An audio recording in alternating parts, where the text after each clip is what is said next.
Why, hello out there to everybody. We've got a special guest because there was some major news today in the town hall.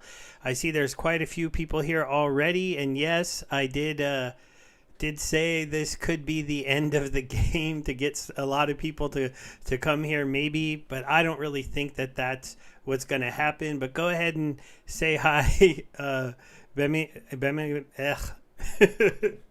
then introduce Tails for us. Yeah. First of all, Steve, clickbaiter, and hi guys. I'm glad to see you here. I'm sure you will be here, even if he didn't put the clickbait title. And none of, I don't think any of us thinks it's the end. On the contrary, I'm super excited. Haven't been excited in a while that much. So happy to be here. Happy to talk about it, and also happy to have an awesome guest. That's Tales from the Crypt Monster, who is joining us today for the nice conversation. How are you, Teos? I'm doing well, baby. Thanks for having me on, both you and Steve. I appreciate it. It's obviously lots to talk about today. It's a big news day in the Splinterverse. Unfortunately, it's kind of a sad day from a Splinterlands perspective, but we are here and we're going to talk about it today. And yeah, so appreciate it. All right. So let's just give a quick shout out to Stock Jockey. We got Bot, we got Harry Lales, Hewitt. Who else is out there?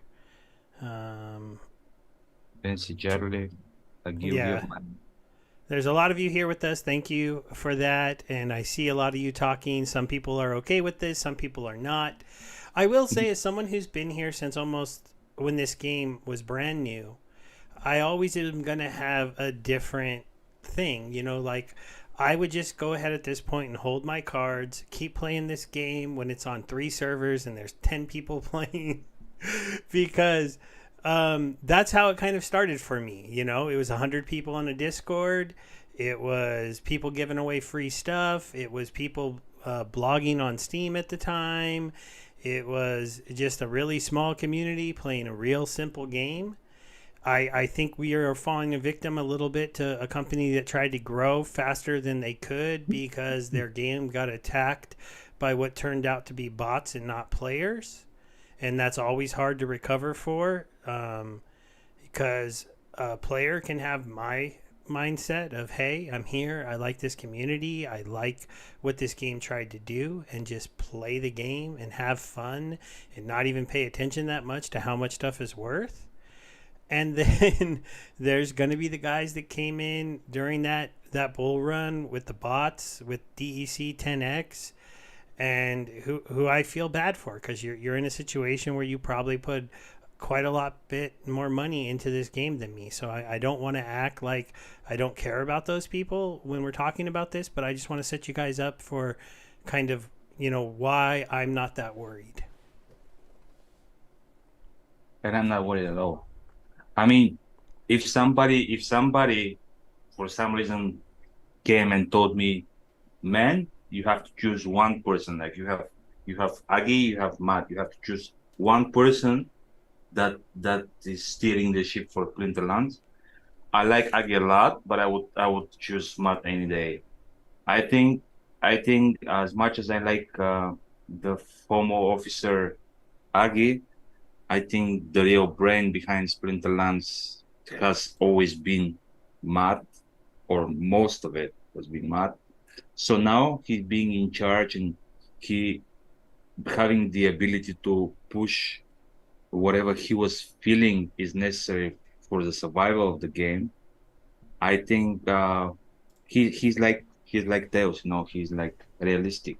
While Agi is like me, he's like Burma Bull, and I know that that's sometimes nice to hear, but it's not the optimal thing. So I don't know. What do you think, Tails? Yeah, I mean, so I guess I'll start my commentary by saying, it's anytime you're dealing with news like this that involves people's careers, indirectly their families, their bills, their feelings, you have to be respectful of that. And you have to, I think from a conversation perspective as a community, disconnect the game part of the news from the people part that were impacted, right? Because it's tough, right, for those individuals that were notified today and impacted. And I think all of us, would say that we are our thoughts are with them. This if anyone's gone through a time where you've been laid off or let go from a job, it's no fun. And you need support of your friends and your family during those times. That being said, if we look at it strictly from a game perspective, like the future of Splinterlands and the sustainability of the game and the direction and the vision of the game, I think today's news was reasonable and probably necessary given the trajectory we've been on for the last 12 months. And that's just my opinion. I'm outside looking in. I don't have access or insight to any financials of the company or anything like that. But I will say I think I know what's happening in the ecosystem in the game pretty well. I mean, I follow it daily. And I would say that the last year has been tough. And I think despite the crypto and macro economy aspects, right? The last year, if you toss out Ukraine, you toss out inflation, you toss out crypto nonsense. If you just look at Splinterlands, the game itself, and how we've progressed over the last 12 months, from the last layoffs in October to today, right? If you objectively were to look at that, I think you would probably say it's not where we all think or hoped it would have been. And I think this change that was made and announced today puts Splinterlands, the game and the company, probably in a much better position to succeed. Yeah, and I'll agree with you there. That's the one thing that like I saw here. They kept most of their devs. They got rid of a marketing department, and you're right. I don't want to be like, happy that happened to anyone, but there was just nothing to market right now. I mean, when the only thing you're working on is stuff that you sold 3 years ago, and that's all you're going to be doing for quite a while is keep updating that same system, which is really just getting something I paid for and a whole bunch of us did, then it's not the time to bring in a lot of new players, because it's like, check out this new land thing that you can't buy into because it was sold out 2 years ago. You have to pay extra high prices, and what does it do? It only makes 3 resources, and I don't want to harp on like land 1.5 not being cool. It's cool to me because I know the vision. But if I was a brand new player coming into this game, I'd be like, so I can buy land and monsters, and I can only earn 1 of 3 resources, and only one of them is tradable. And then I look at the chart of that one thing, and it does this. That's hard to market. I don't know how to sell it that well. I do videos about this project, and it's not easy. So I think they're doing the right thing and just trimming the team down to the people that they need to build the things that they want to build.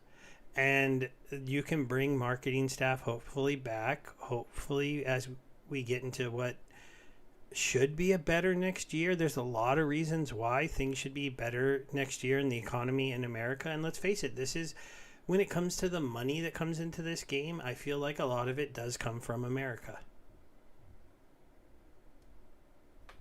And yeah, well, I agree that it's not a good thing whenever there are layoffs. It's just we don't even know. Like we would not thought like even who is like straight away layoff or who is going to the GOG side, because I'm sure some of the people will be transitioning over to the Invenium and GOG side of the stuff. And I like a lot of people talk about Weird Beard. I'm pretty sure Agi will take him will take him in the other part of the project in the Invenium, because he knows what Weird Beard can bring, and he knows that he's passionate about whatever he's doing, and he can get things done.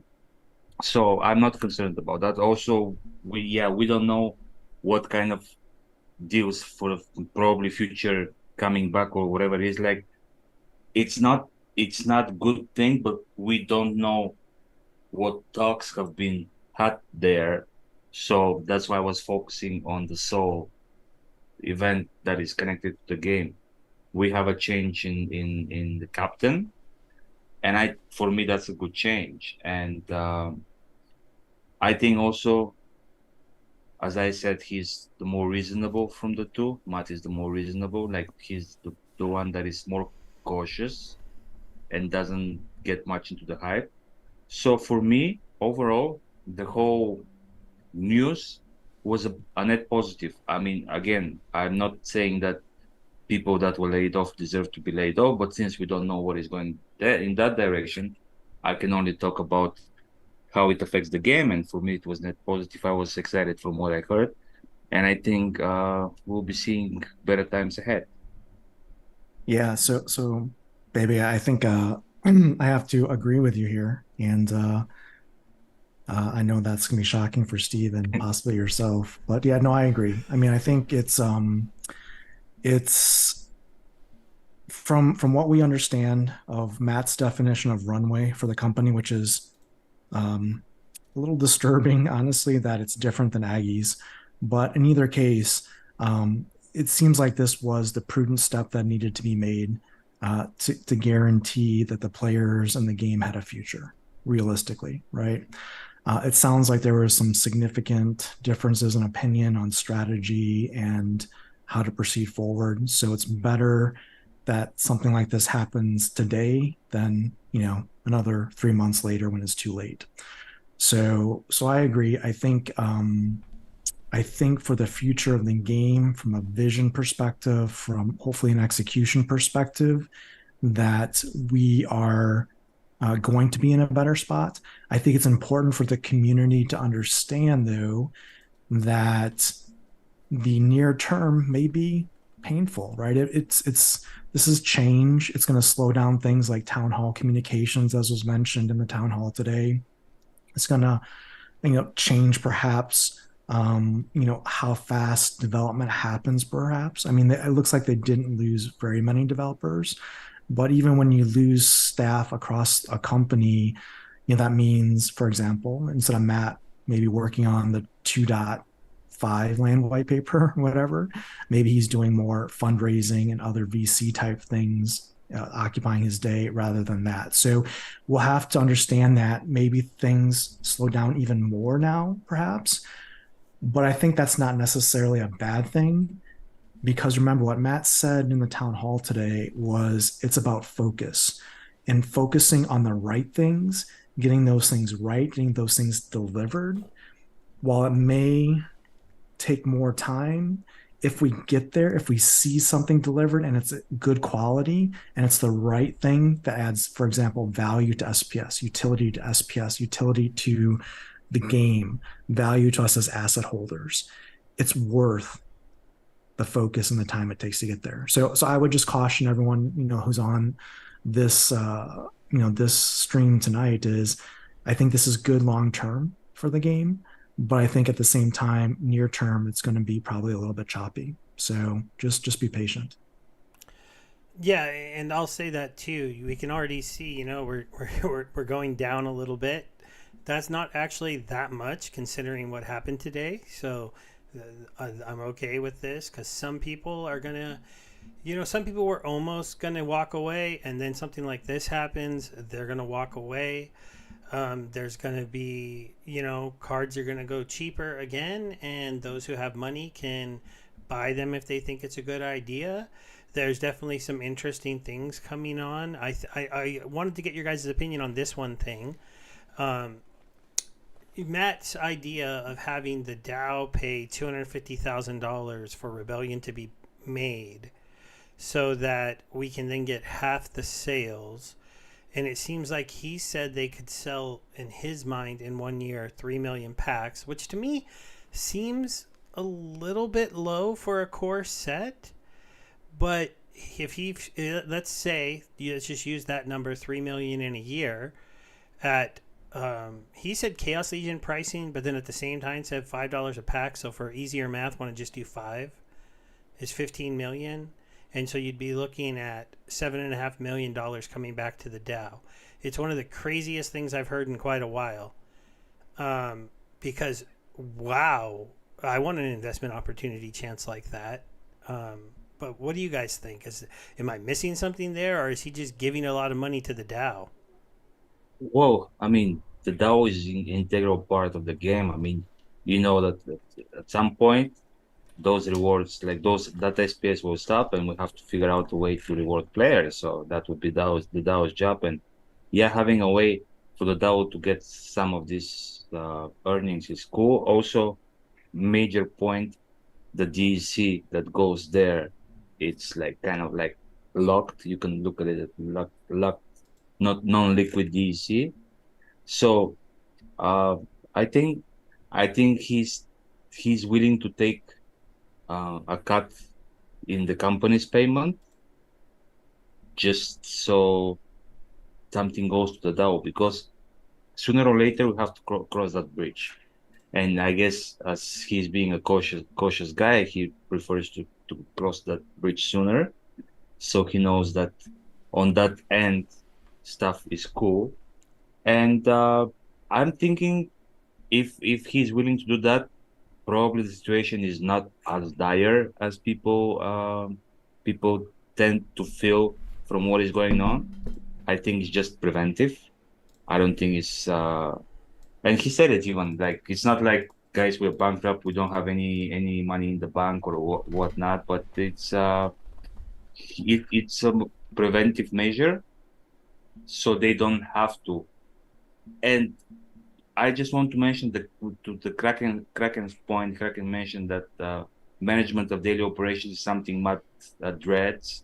Doesn't seem he wants to stay in that position for long. Yeah, just for whoever had any doubt or he didn't get from the town hall, it wasn't Matt's move. It's not like Matt removed Aggie from the helm. Matt was called up from the board of the directors. They put trust in him to fix things. They make him go and look for new investors, because that's also probably something he wouldn't want to do if it was, but he just like, I gotta do what I gotta do. So it wasn't, I don't think it was Matt's choice to be at the helm. He said he doesn't like it. So I think he's just making sure that he do the best job he can for the position that the board has given to him. Yeah, and on that proposal that was, I guess, kind of discussed a little bit in the town hall today, I'm not sure how the numbers will work out. When I heard it, honestly, Steve, since you asked the question on the opinion, I thought it was favoring more the DAO than Splinterlands, the company / Steam Monsters Inc. was my initial take on it, because like you said, if the DAO for 250,000 can recoup 7.5 million, seems like a sweetheart deal. That being said, Matt's vision has always been, and Aggie's talked about this too, right? So it's possibly a shared vision here, is that the DAO eventually would, have kind of like direction for the game, and then could employ Splinterlands as a contractor to adjust or make or add new card sets or new in the future. I think this is kind of where I'm wanting to go. And as Bebe mentioned, it sounds like Matt's trying to fast track that idea and trying to get it, to be a reality. Let's see. I mean, if they're asking us to pay 250,000 for Rebellion, which is already pretty much probably baked and ready to go, but we get half. When I say we, the DAO gets half the revenue. I mean, seems reasonable. I mean, when you think of it, because, I mean, let's just look from a US dollars and cents perspective. To develop the card set at a minimum, you would have to have at least one full-time UX person for all the card designs, plus one full-time game designer for all the card stats, which is like Matt, and probably like a project manager part-time. That's 2.5 FTEs from a business perspective. And if those FTEs, let's say their base salary is 100,000 US dollars, and it takes them a year to do this, and let's say really realistically it takes them 6 months, right? That's $125,000 in just personnel costs with no insurance or benefits or anything like that. So it's reasonable to say that that is probably a reasonable cost to pay for that deliverable. If we were to, look at it from a pure work perspective. So I don't think it's unreasonable. And that's why I said, in my own opinion, it's probably a sweetheart deal for us. But since it's the first kind of try at this, Matt's just trying to make it palatable so it doesn't get vetoed and voted down. But is it going to help Steam Monsters, the company, be solvent? I think the way Matt's probably going to tackle this is to look for outside capital through VCs, and they're going to have to, let go of some of their equity to make that happen. So they'll probably get the equity they need to stay solvent and have a true runway through VC, through equity. And as long as, Matt and Aggie don't give up a majority stake in the company, then it should be fine from a player perspective, in my view. Yeah, and it'd be interesting to know what the breakdown is, because many of you don't know about this, but us early Mavericks got a chance to buy into the company. It was, I think it was like a $10,000 investment for literally like 1% of the company or something. And I don't know how many Mavs did that. I didn't have that much money to want to put into it, so I didn't do it, but it was like a message they gave us. I don't know how many people actually did that. And my numbers could be a little bit wrong. This is just something I'm remembering from something I saw because I was an early Maverick. So I do know they don't own 100% of the company between the two of them. I also don't know if there was any kind of company ownership given as part of anyone's salary or bringing them in on some of maybe their, hires and stuff like that. So it'd be interesting, but I do hope that they don't look to sell it.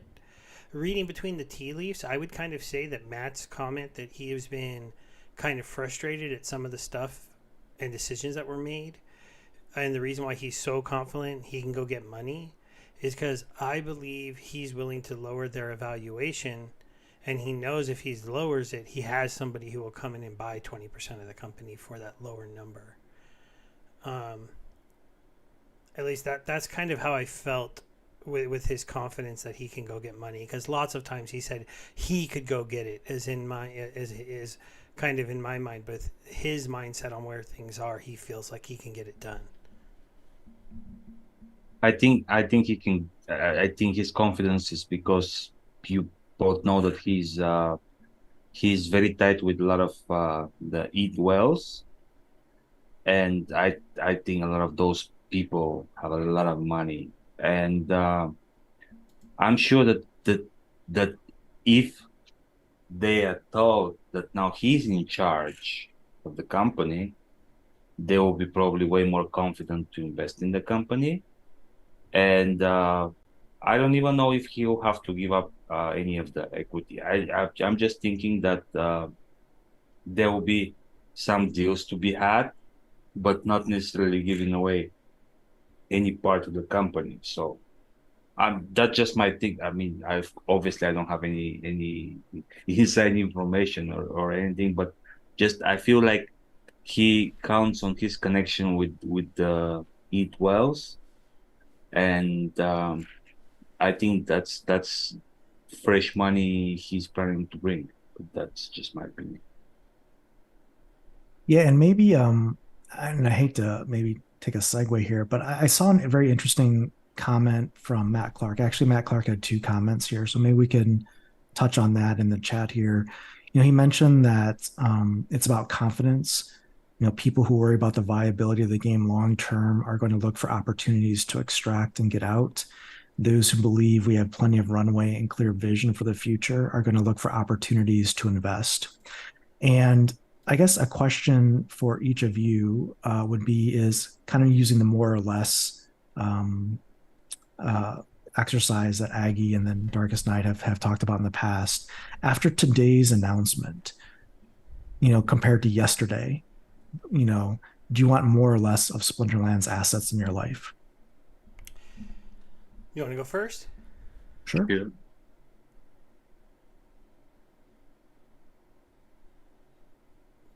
Sorry, one of you. Did Go you first, both think Steve. I was talking to you? No, I thought you were going to go first. Oh, I thought, okay, well, here, I'll show you something. Go to my blog really quick. Look what I'm doing again. Share your battle series. And social media posting every week. And trying to get every last little dime I can to buy more assets right now. And Yeah, this, but that was before today's announcement. yeah. So this is where I already was. And now I'm actually thinking about opening my own wallet in the next couple of weeks because cards got pretty cheap. And if they get even cheaper, then I have 200 lands. I don't have all the cards for my land. I purposely didn't try to buy everything. And I wouldn't go crazy because I still have to understand the unlocking of soulbound cards because I have almost a complete, like an almost fully complete soulbound set at this point, including golds. So it's like, where are we gonna get? Like, how much more do I need after I move those cards out? After I move Untamed onto land, I'm not gonna go crazy, but there's one thing that I'm gonna keep buying, and that's this right here. I've been buying it. I've been buying it every single week. $10, $20, $30, $100. That's the Because DHC, right? For those who just listen and not watch. yeah, DEC. Because no matter what with what they've said they're gonna do, I think that we get DEC back to peg. Because in today's call, they did straighten out at least kind of that 25 billion DEC is just, it's not true. There's not that much out there hiding. What we know about is where is it? 4.6. Down here. The 4.6-ish that we have to get rid of. And if you look at how much will go into land, especially if cards get really cheap, because then I think landowners will be more incentivized to buy those cards and stake them into land, and they still have to pay the same DEC to do that. And Rebellion comes out, I think that this DAO-owned marketing is ingenious. I literally, it would turn me from someone that wouldn't buy packs. I literally were telling you guys I probably wasn't going to buy packs the next set. I'd probably buy 1,000 packs if they did it that way. And the reason why is because I'd feel like I was getting half of it back because I have a huge stake in this company. I'd literally be looking at the DAO picking up $7 million that it could use to do the things that we want to see done. And you could see the DAO proposal system then really start to go crazy. I mean, people are fighting right now over moving around like maybe $1 million in funds with what we should do with it. Imagine when we have $7 million in funds in there. Or even more, because it's going to be a time sale. So if other people are like me and they're like, you know what, if half of this money is going to the DAO, if I'm going to be able to now help see where it's going and what we do with it, I'm willing to buy a little bit more. And if I get my Celsius money back, I'd probably buy 2,000 packs. I just don't know if I'm really getting that back or not. So we'll see. But the point is to me, it's a guarantee that we get DEC to where we want to be, because I think Rebellion would be really successful if they release it that way, because I think that there are enough people here who will have the mindset of Matt, and those are the people who actually have the money. The people who usually are on the other side of this mindset or the people who honestly, they just, they've maybe put a little too much into this. And if you did, I understand that. And hopefully you can do what you need to do. I'm not going to try to give you financial advice, but I'd buy more. So I guess I talked for quite a bit, so I'll let you guys go now. Sorry. It's okay, man. We like hearing your voice. And Icy Flow seems to share your sentiment. He also said I was on the fence about buying Rebellion packs. Now I'm more inclined to. And when it comes to me, unfortunately, I cannot say I want more because I wanted the same amount yesterday. Like my conviction hasn't changed a bit. I still want whatever I can afford. So I'm more excited about the future of the game.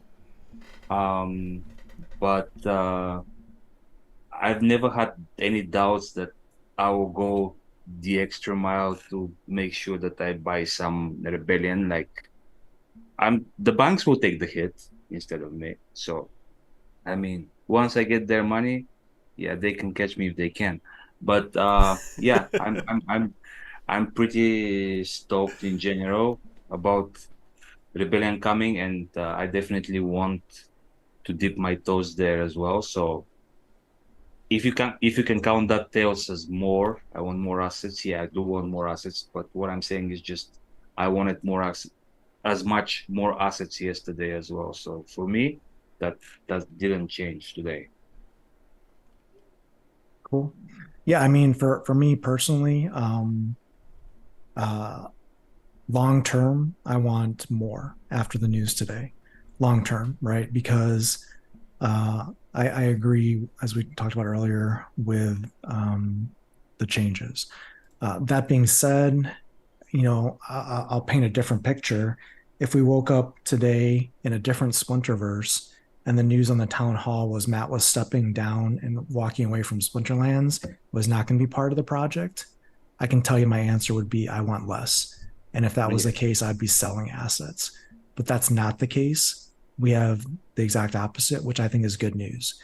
And I know there's a lot of probably FUD and, you know, noise out there in the ecosystem, but you have to look at the positive side of days like today when there's shocking news in the game.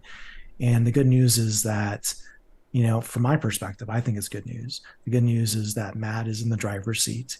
He has the vision of what this game can be, like as Steve talked about, with all these mechanics that, if they work, if they get started, can lead to explosive growth. That's what I was originally brought into Splinterlands so excited about. And that vision is still here today as we go to sleep tonight.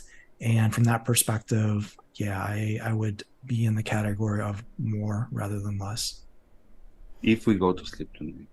Yeah, Sure. and just a quick for life and reason here. He's thinking a big problem is soulbound cards. You need them, and if you're new, you can't get them. That's not fair. You can't even buy those.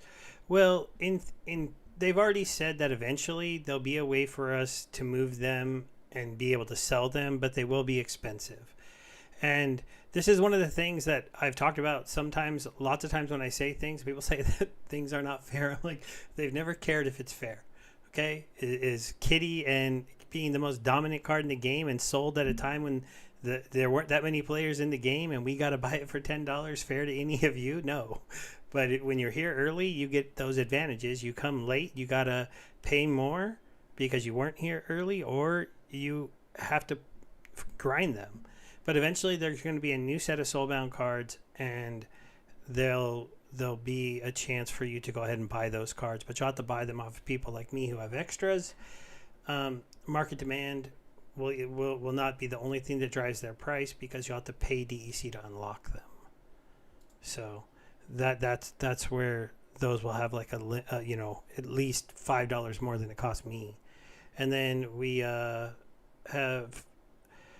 Oh, yeah, and anybody who saw me do this before we go into anything else, the reason why I did this number, this is how much it is per year for them to keep the game working.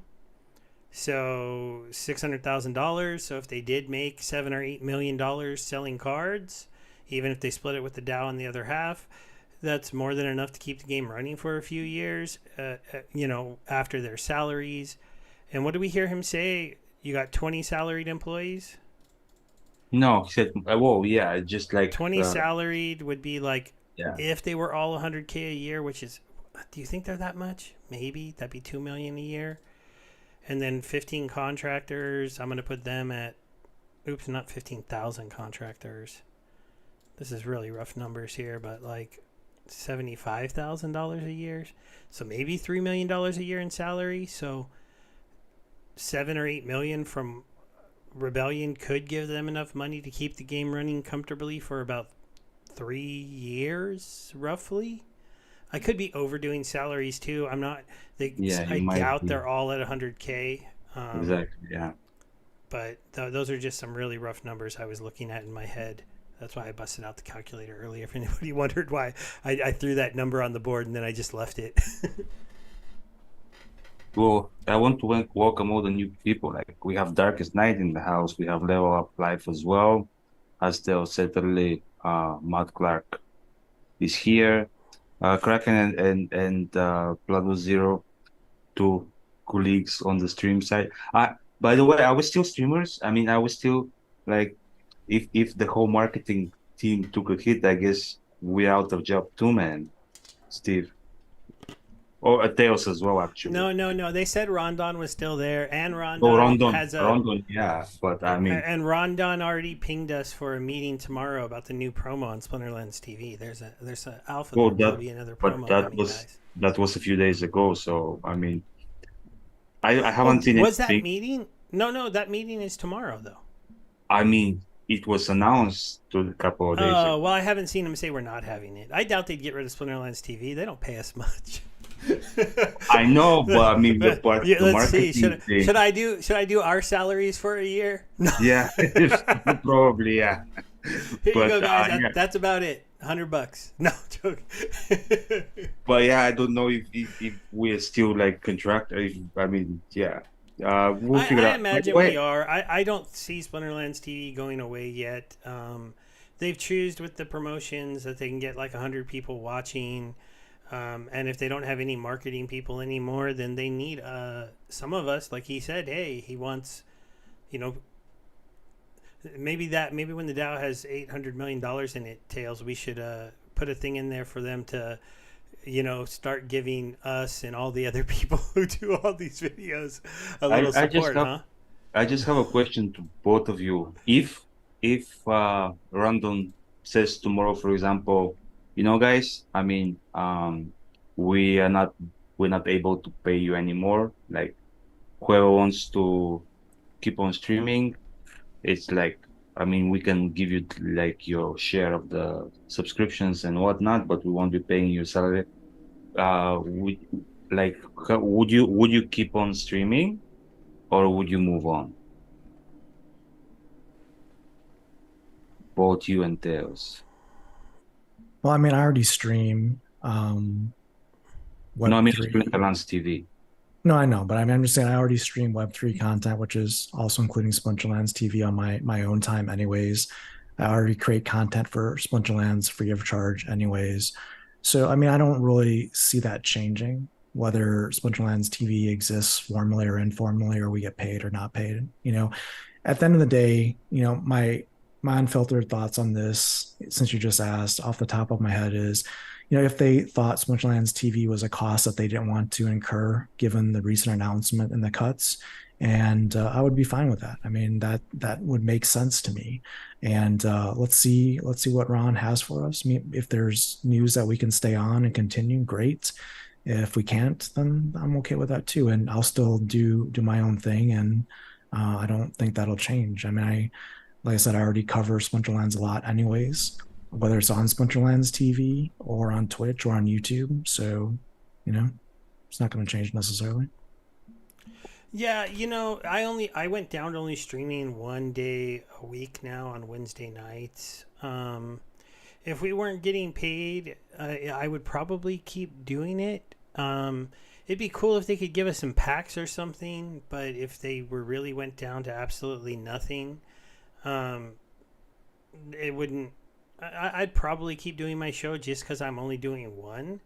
I think the issue you might see is with some of the people who are doing a lot, because I feel like some of them are getting some advantage from the money. For me, it's kind of just like a little bit of funny money that I give my wife every once in a while, to tell her, look, I make some money in making videos. Go buy yourself stocks. Yeah, it's more like one night out to dinner for the family. So Yeah, I think I personally would keep on streaming even if they're not paying us anymore, and maybe there'll be more available slots because some people probably won't.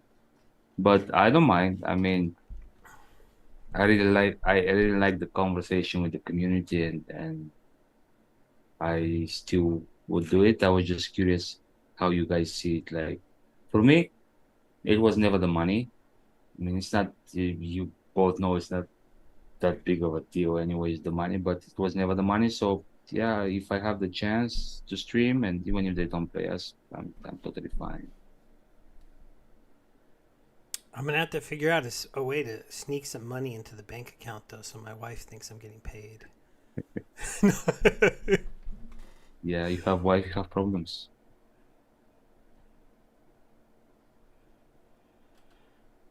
Let's And see. we I'm have trying to big keep up with jungles in the the people. house. There's so many people talking. It's like, which one should Yeah. I do?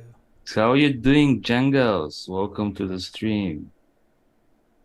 Shout out to the People's Guild. Oh yeah. Hello, hello. Okay, so we said we all want to buy more cards now. We all want more assets now. We're all happy that it's Matt. We love Aggie, but he's a little too hopium, and he's on the other side. Though I do Oh, agree with him. I think actually, I'm Bitcoin's still going up. here. And have a nice night, guys. No, I'm just joking. Actually, he's still here. He's not going anywhere. He just takes control of the sister project, and yeah, I saw people in the chat making it like if they had a fight, like if they're not on speaking terms, like what happened on what your guys what was it, Gala, like the co-founders suing each other. It's nothing like that. It's just like the board said, hey, Agi, you focus on this, Matt, you focus on this, and that's it. It's not, no, none of them is going away, that they're not on non-speaking terms, they're not having a fight, they're not, like, cannot look each other in the face. So I think it's people are feeling like it's way too more dramatic than it actually is. Yeah, and maybe a question that we haven't asked ourselves on this stream is, we've been talking about Splinterlands and what it means for Splinterlands' future, and what does this mean for GLG and Inveniam's future? That hasn't really been discussed, right? No, not yet. What do you guys think about that? Where are you at with Aggie taking over GLG and Inveniam and the status of that game, and the future there? Because we really don't know what the structure of that team looks like, as far as, I mean, before it was like one project manager, like two developers and a UX person part-time, right? Is that going to continue? Is that going to get worse? I don't know. Steve, do you want? Well, overall, I'm not really happy about that, because there's a lot of stuff over there that just hasn't worked out, right? I mean, the soccer game, it should have been out by now. They missed the whole first season. Now we're going to have to wait till the next season. They ruined their chance with their marketing because they had to put out marketing stuff for the game ahead of time. And the one problem with Viability that I know of is, what's the system that they were trying to get the games from? I forget what it was Unity, called. and Unity's changing their pricing model for licensing now. Yeah, so they were hoping they could bring in a lot of Unity games that were out there and bring them into crypto. I mean, maybe Unity getting more expensive, you can go to some of these people and go, look, if you need to make some money with your game, bring it into our world and sell your NFTs. But the problem is, in my mind right now, for GLG and Inveniam, is that they don't have a track record of being able to do this very fast, including the fact that there's the game that we never talk about anymore is Chibi Dinos, and whatever happened there. I mean, we've never really had that fully explained to us, but whose fault that was or what happened. But that should have been a relatively easy win, right? All you have to do is make some NFTs in our game that on on Hive that were like soccer jerseys and shoes and shorts and maybe like wristbands and like soccer gear. I mean, basketball gear. And then they launch their game and you buy the NFTs on Hive and then you connect them into the game and they make your player faster, better, or they have your favorite colors. Obviously, they might not have actually been able to have real team stuff, but that totally fell apart. And they didn't like something. I guess now to ask them eventually is like, what happened with that? Because I bought that NFT and I'm still holding one, and it's like, well, did you guys just is that done with? And GLG to me is, it's too complicated and too simple at the same time. Game extremely simple, that could be okay, but cards and economy super complicated, too expensive. I like I would be horrified if my kids wanted to play GLG. I'd be like, wait, you want me to buy how many of these packs? You want me to get you 400 copies of that card? Why do you need 400 copies? In my days, you just needed one copy of each card of your favorite players. I don't know. Age, Steve. Yeah, I know, right? But my point is, like, I'm putting myself in the soccer dad with like a young kid, and if the player said, hey, play our new soccer game on mobile GLG, and then they get in there and like, I would have done it a lot differently. And you know what? I'm not in the place to necessarily say that because I'm not the one launching the game. I didn't make the deal with the Players Associating. The Splinterlands team did. I just feel like it's been a big miss. And I don't know. Do you feel like they've done better with that, baby? Okay, I first think that you're projecting your mentality to a kid, which is not fair. Not every kid wants to play with max level cards and be at the top of the league and whatnot. There will be options to play with one card on, like with one BCX. But besides the point, I think what Tails was asking is how do we feel actually Aggie moving over there. And to me, even like to me when I look at it, it's also a net positive because nothing happened on the GB Dinos front and little happened on the GOG front because of the team's commitment to land and to Splinterlands. And now Aggie will be there, making sure things are going. And if Aggie is good at something, he's good at hyping stuff and getting it off the ground and finding people that might be interested. So I think actually I think it's a perfect solution that Matt stays in Splinterlands, where he's trying to make his vision complete, and Aggie goes over to Inveniam, where his ability to talk with people, his charisma, his hypeness can bring people as not as players, but people as new projects that want to go there. So I think for me, it's double win, but that's for me. Yeah, I mean, to play a little bit of devil's advocate, in theory, it could be a double win where both companies could see success and see benefits. I just go back to the question, why hasn't it worked thus far? It doesn't seem that complicated to be able to handle these two different work streams. And by taking the same two people and saying, you do this and you do that, and saying now things are going to be magically better, I don't know if that's realistic. I think there's some significant issues historically that have happened between GLG and Splinterlands from a delivery point, or what, whether it was development horsepower, whether it was leadership, project management, who knows. But hopefully you're right, baby. Hopefully you're right that they can, with the refocusing and the splitting here, they can bring good results to both games and ecosystems. I just don't think it's that simple, unfortunately. Let's see. Yeah, and just since I didn't Hopefully I'm right. didn't answer like Aggie being over there full time, then maybe getting one or two full time devs and this just being the only thing that they're going to work on. Hopefully it means we get GLG out playable with rewards in the near future. And then hopefully they can revamp this marketing deal with the MLPA, because with the Players Association, because I heard, and I don't know if I'm wrong on this, but I heard the reason why they ran some of their announcements with the game still in like a beta phase, like a playable beta with no rewards, and they ran some of their ads out there for it, was basically because contractually they had like the ability to have 10 players make ads, but it was only good until like that last month. And to me that means they dropped the ball huge, because the game wasn't real, wasn't live. You couldn't bring people into a real game and have them start earning when you had the players talking about the game theoretically and doing spots on their Twitter and stuff. So that to me was a big miss.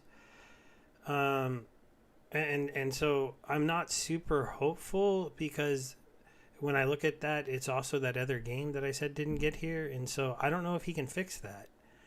I think we have a comment on here that's kind of funny. They almost are saying the reason they separated the two companies is so the other one can go bankrupt and then just be gone, and it won't hurt Splinterlands as much anymore because they separated the two companies. And so when they go bankrupt, you don't have to sell any Splinterlands stuff or take any money from them. You would just have this other company asset now that you can liquidate and be done with. And maybe that's, going a little too far, but I'll take it as a joke. You'll take that one as a joke. We did get a serious question from Charlie, which I thought was kind of, I'm gonna throw it up here, Charlie, because it was a serious question. And I think most of us would be thrilled if this was the case, or not that worried. But he's saying, at what point will people say this is enough? If a year from now, if the values of our accounts are the same as today, I'm just curious in a general sense. I don't think people would mind if we got to play this game for another year. We kept earning rewards and our cards stayed worth the same amount of money. I think that would be okay for most of us. It's if they keep going down more. Is the only time I would really say enough is enough is if I feel like the team gives up on something that they said they were going to do. Because that's where I'm at, as far as like where I would be like, all right, it's time to get out of here, because they just say, you know what, spells and items aren't going to happen. It's too hard. Or land 2.0 isn't going to happen. We're just going to stay in 1.0 forever, 1.6 or 7 forever. Something like that. Funny, not long ago, Aggie was saying that items and spells are actually way closer than we think. But on the question, I'm just saying that's what it would take. For me, I can say enough is enough when I start earning enough passive income that I can safely retire to the Philippines and live happily ever after with my friends over there. So that's where I'll be like, okay, enough is enough. Now the game is generating passive income, so I don't need to pay that much attention anymore. Just I think the question was going the other direction, baby. But I like your spin on that. I think, and I'm gonna be again brutally honest here. I think enough is enough has happened for a lot of individuals in the community already, to some degree. If you look around at who's left standing. There's a lot of familiar names from a year ago or 2 years ago that aren't here on the stream or, in Discord or what have you on Splinterlands TV. So that tells you that some already have had enough and have exited the roller coaster, maybe not at the platform. So yeah, I mean, it's happening perhaps daily, perhaps monthly, whatever the case may be. And let's again be honest. Velocity is a concern. And when I say velocity is a concern, what do I mean by that? I mean, if it takes literally years to get Land 2.0, like if we were thinking Land 2.0 in 2025, that velocity is honestly too slow. It may be the reality with what we have left from a development standpoint, But when we look around us at other Web3 projects and games, um, I think that would, if we don't take advantage of this time in this bear market and deliver something that offers hope, offers green candles, offers token values that are above a penny, that velocity is going to hurt us. And I mean, when I say us, I mean Splinterlands, the game and its ecosystem and asset holders. I think it will only help people that look in short term, like people who doesn't see the big picture. But that's, of course, me. Yeah, but I mean, the people that see the big picture may only be like 100 or 200, like Dwayne talks about, that existed before Splinterlands. And yes, I understand that was the case previously, but remember, 2021 may be seen as an anomaly, right? The whole NFT surge, the whole meta thing, the whole It was COVID the perfect money. storm. Yeah. So if you're hoping for another 2021 and you're the 100 or 200 people left here in 2025, it could be a dead project at that point. If we get to that level where the velocity is so slow that we can't get delivery. And then, let's say all of a sudden, I don't know, take for example, Fortnite says, hey, we're going to create Web3 version of Fortnite and we're going to allow you to make money in Fortnite, have a market that pays out in USDC that you can withdraw via PayPal's crypto, and all of a sudden all the kids are playing Fortnite crypto game. And are you gonna be playing Splinterlands at that point? I don't know. Well, yeah, Well, I'm an old man. I can't play Fortnite, dude. but That's what you have a no, scholar for, Steve. also you think like, I mean, probably everybody think like, yeah, just flip a switch and up you start working with crypto. I Also, actually, to me, Splinterlands is a better crypto game than Fortnite would be.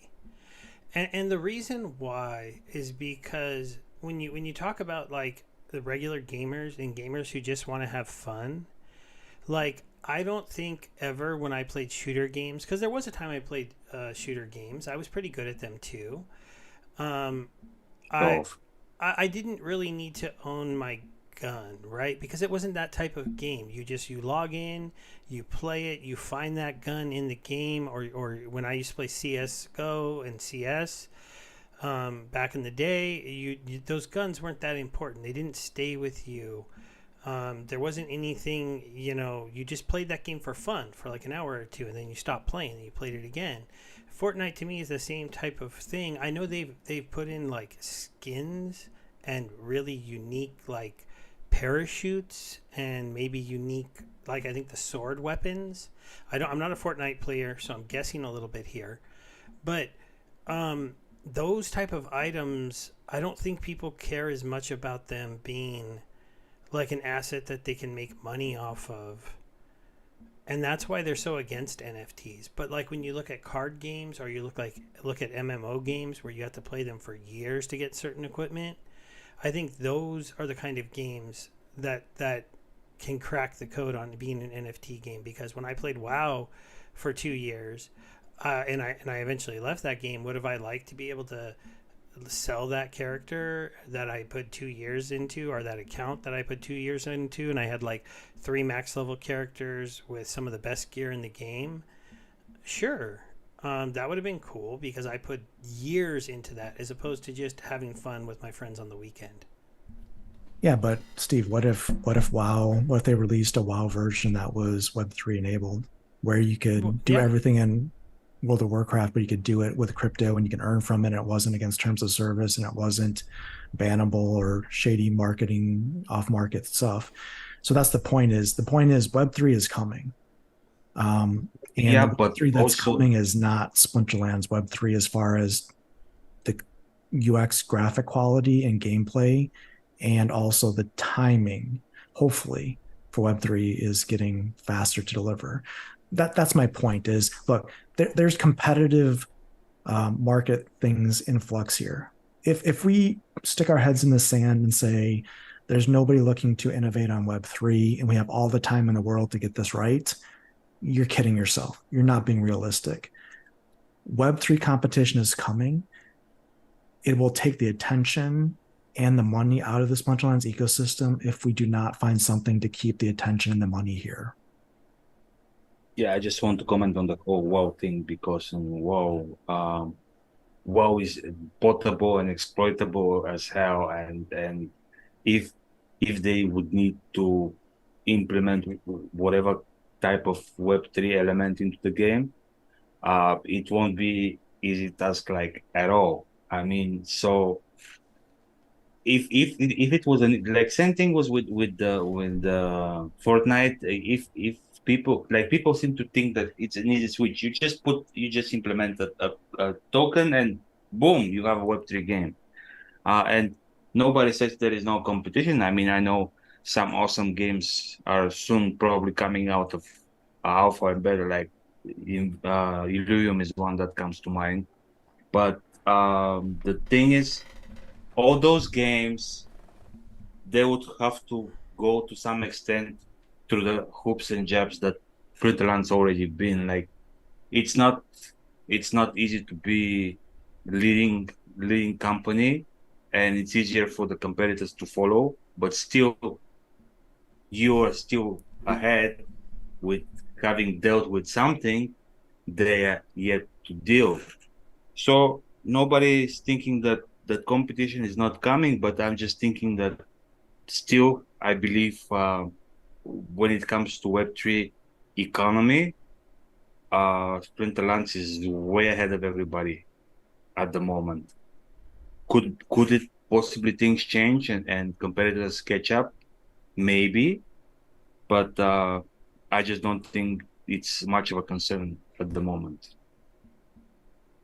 Okay. I mean, we can agree to disagree. I think it's Of definitely a course. concern. It should be a concern this moment, and it should be a concern tomorrow as well. Because again, we're talking about the speed of delivery here for just basic stuff. I know land is not basic, but stuff that has been envisioned and discussed and sold for 3 years now still isn't even partially available. So the hopes and dreams that all of a sudden magically in the next, 12 months, we're going to get a bunch of new stuff to play with is probably not realistic.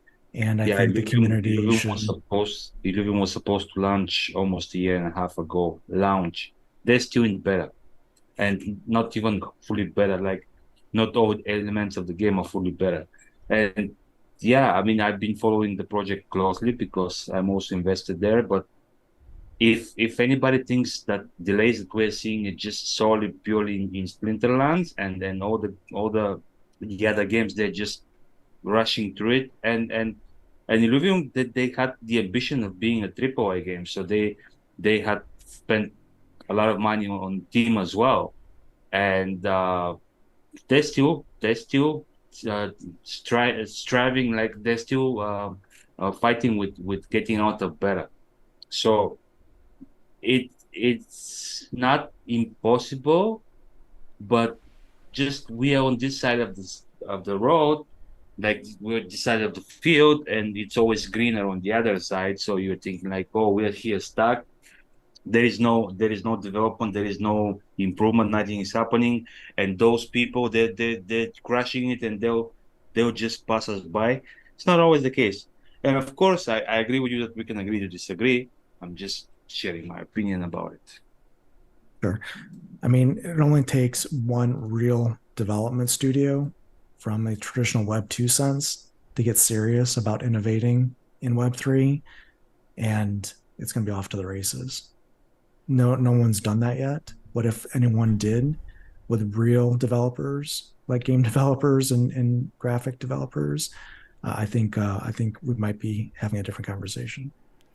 Yeah, I'll agree that if one of them nails it, it might slow us down. I don't think it'll slow us down as much as you think or be as detrimental, mostly because Splinterlands isn't a AAA game. I don't think it's ever planning to be a AAA game. I think it's just expecting to be one of the better TCG games, and that's why we need those spells and equipment, and having that other part of the game. That way, it's actually, you know, you're able to turn around a game where you were supposed to lose, and then if you have the right spell or equipment, you can then win it. It makes it a little bit funner. Because I mean, I know we all know this. You play the game, you put up a team, and then you see the other team, and you go, okay, I lost. You know, because you went all magic, they went all magic bounce back with amplify, and you're like, I'm done. And then maybe you can play a card that removes amplify or something. But that kind of stuff coming soon, and maybe as soon as Rebellion is out, can put us into a place, because we've really got to compete to be one of the better TCG games when it comes to gameplay if we want to, break the hump. And then we have to embrace the fact that we are a DeFi platform. A lot of people don't want to say that we are, or want to pretend like we're just a game, but we're not. We're a card game and a DeFi platform. And if we can be a fun card game with a DeFi platform built into it, that's a special little thing. Yeah, it's not World of Warcraft, so Blizzard would obviously have more people in it and they would crush it.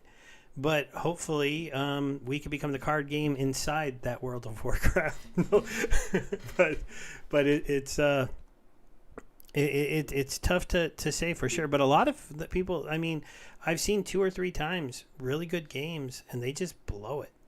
I mean, I'd say Stella Fantasy did that, and mostly on the economy side, and that's what I was going to say. Like, yeah, Illuvium is struggling to get the better out on the game mechanics side. They even haven't started. And there was that game on BSC that a lot of people played for a little while, where you I forget what it's called, where you bought those little people and you walked around and you fought, and it's kind of like those games, those other games that a lot of people play, like League of Legends and stuff like that. About a year and a half ago, Titan Arena, something like that. Yeah, that one, and that was very close to a AAA League of Legends type game. I don't think those are technically AAA games, but I mean it was just as good as any of those. But their economy, they couldn't figure that thing at all, and the game fell apart. So you need more than just a good game studio, that's for sure.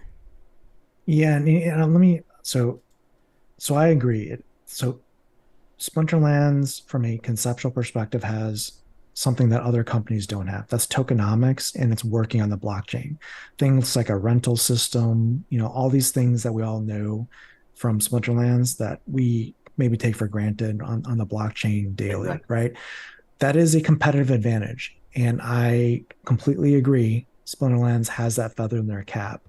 My point, and I want to answer Alex's point, or at least his conjecture here, with me saying that Web3 development is slow.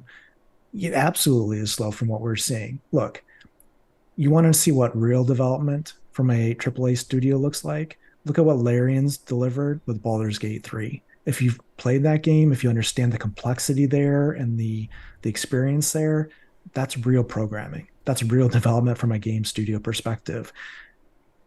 What we're seeing with basic math calculations from an Excel spreadsheet not adding up into a display on a browser, sorry guys, that's amateur hour.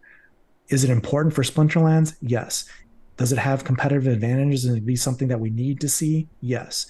But if you believe it's cutting edge development that's happening, I would disagree in the grand scheme of things.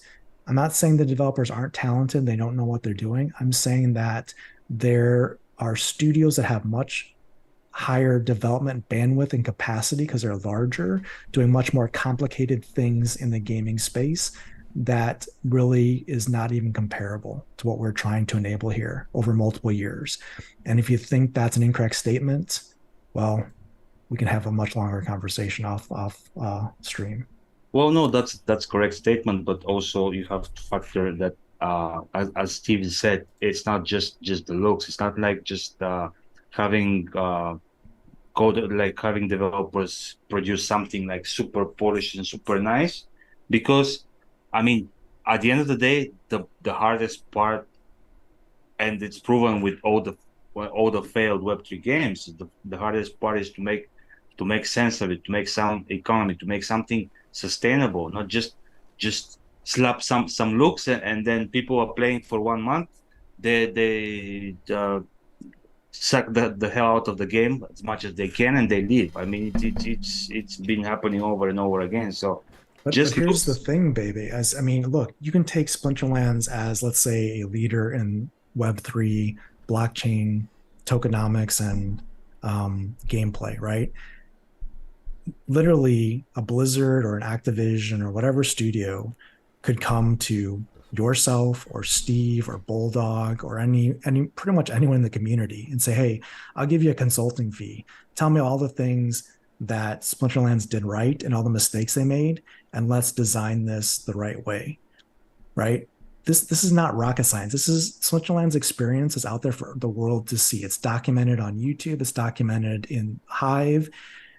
It's not going to take a big studio much money to learn from those mistakes and not repeat them and build it into a game system that works. If we think that this is some secret sauce that can't be repeated or can't be learned, again, we're kidding ourselves. Well, it's not about what I can repeat it or reproduce things like that. That's how it is now. It's like um, you have somebody with a vision that creates not very polished, not good looking game, let's say, but the economy, again, there were people that have raised millions of dollars and tried different things like good looking NFTs and whatnot. And every single one of them eventually did fail. Like, I don't know which game from around Splinterlands time is still uh, alive and have the same amount of engagement and interest that Splinterlands have. Maybe Z-Run, and that's a big maybe. But aside from that, I haven't seen being so easy to copy and to reproduce, to make it your own. None of the games, I think, so far that was that started around this time, and even the ones that started later, I haven't seen any other game, and I might be wrong. And if you know a Web3 game that has a good economy, that like a working economy where you can actually see some sense of why this particular token would not go to zero after people are done extracting it, let me know. But I just don't see one. Yeah, I mean, today, if you ask that question, there's probably no good answer for that question, baby, today. But if you ask me that question a year from now, I bet we have a different answer. Yeah, but today the answer is Splinterlands because they do have that. You know, we agree on that. We agree that Splinterlands has a competitive advantage today.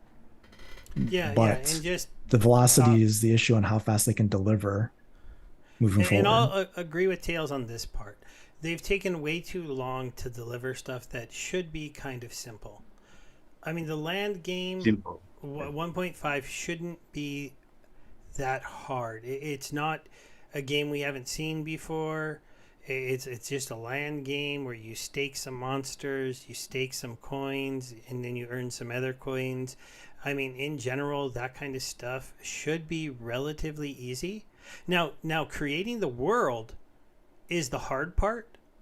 I'll admit that the art, the world, the and even the economy on the backside, but the actual programming of that, to me, is on the lower end skill of what you need as far as game development and programming. And they launched it to Mav server and like nothing worked. You couldn't you stake your DEC, it wasn't the right numbers. You change monsters out, it did weird wacky things to the numbers. You like all kinds of things were weird and broken, and maybe we're going to get a push in the next couple days and we're going to see they clean that up really fast.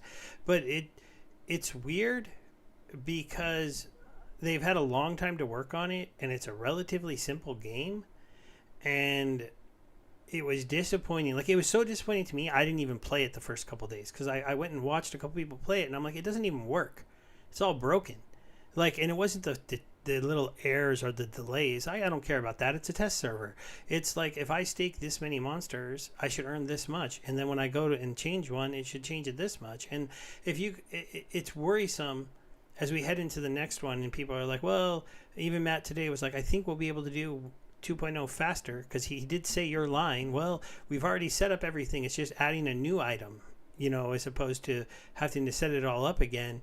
it's a little bit worrying me. And that's the one thing I said last week. It was like, I'm getting a little bit worried because there's certain things that I would expect them to be able to deliver on, and they haven't been able to deliver on them. And that's my only worry, because like if we had working land months ago, things in my mind would have been different. And theoretically, like there, we were at such a magical little time when DEC was getting up to 90%, when SPS was pushing close to 3 cents, when I was making a video about this coin going 100% and it was getting 1,000 views and everybody was paying attention and everybody was ready to go, and we were coming up to that magical date when land was supposed to go live on Mav server, and they missed.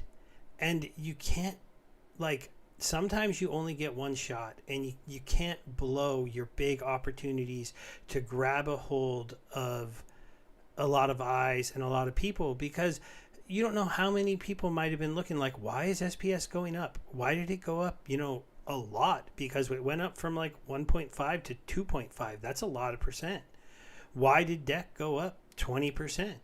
What's going on in Splinterlands right now? Oh, land's about to launch, and then delayed. Psh, jokers. Just walked away, didn't look at it, didn't buy, because they didn't deliver. And then when they did deliver, it was a little bit broken, and that's just the worry, that they're not going to get things out quick enough. They're not going to get us the stuff we want, and then somebody else is finally going to deliver something really good. And I don't know which will happen first, baby, but I can't be 100% sure that they're going to do it. And I like that you smile and you're just so sure with them. I wish I could be, but they haven't delivered a good enough product to this point. Actually, as well, because I wanted to ask you a question. So what do you think it is? They're just incompetent, or they purposely delayed land? Because you said it's so simple, it should have been out. So there's really two options: either they're delaying it on purpose, or either they're so incompetent that they cannot produce something so simple in a normal. I think you're it's not that simple. I think that it's harder than they thought, and I do think also that they don't have, maybe, like, I don't know everything about their devs, but do you think that their devs are as good as the ones who work at like Blizzard, or who work for Fortnite, or who work for I think they're better because the ones in Blizzard and Fortnite has zero blockchain experience. And yeah, but that doesn't matter, and that you but can just land isn't a blockchain, case. right? It's a game. I mean, you could replace staking monsters with just staking anything else. You could mining resources from land has been around since, what, 20 years we've been playing games like that? How long ago did StarCraft come out? And I had multiple units and multiple things I had to build, and multiple things that I had to, multiple different resources I had to go and gather and things like that. It's not a new concept. No, but the blockchain part of it is a new concept. And also probably if you compare how much the Blizzard developers cost and how much Splinterlands developers cost, I think even then you might be getting better value for money. But my point was, like, since you were saying like, yes, they should have done it, it was so simple, and they didn't, then really it makes sense to be only one of the two options: either they're incompetent or they just purposely delayed land. And I don't think it's neither, but I was just curious which one you think it is, because baby, it's if it's neither of those, then what is it? Maybe no one likes either of those answers, but the answer is, the result is the same nonetheless.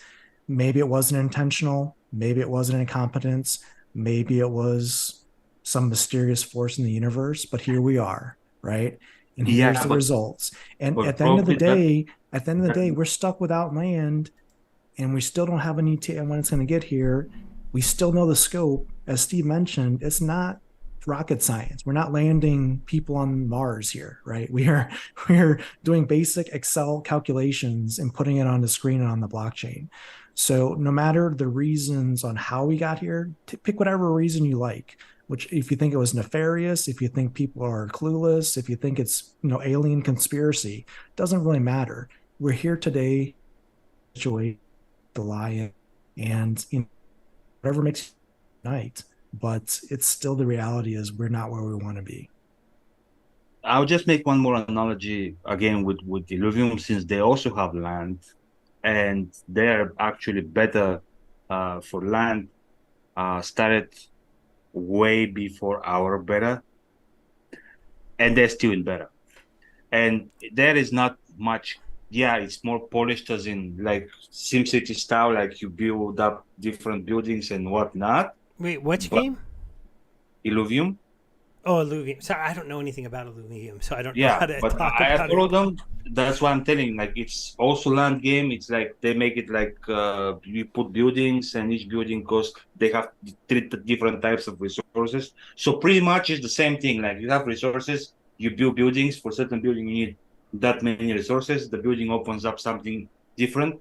So the same as you said, simple style game that is land what can be, but they're still in beta as well, and they don't have any intention of going out of beta anytime soon. And I would think that trying to be a AAA game, the money that they put into it are way more than we are. So it's not a guarantee just because we're making it slow. That's anybody else would do it faster.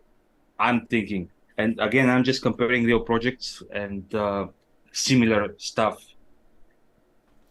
Well, yeah, but I think that that's a story that we know for everything right now in crypto. That a lot of Web3 companies started up. They thought they could deliver an amazing Web3 game, and they found out that it's a lot harder to do that than what they said. And what I do know of Illuvium is they were trying to be, in my mind, they were trying to be Pokemon on the blockchain, but in a more polished look than any Pokemon game I think I've ever seen.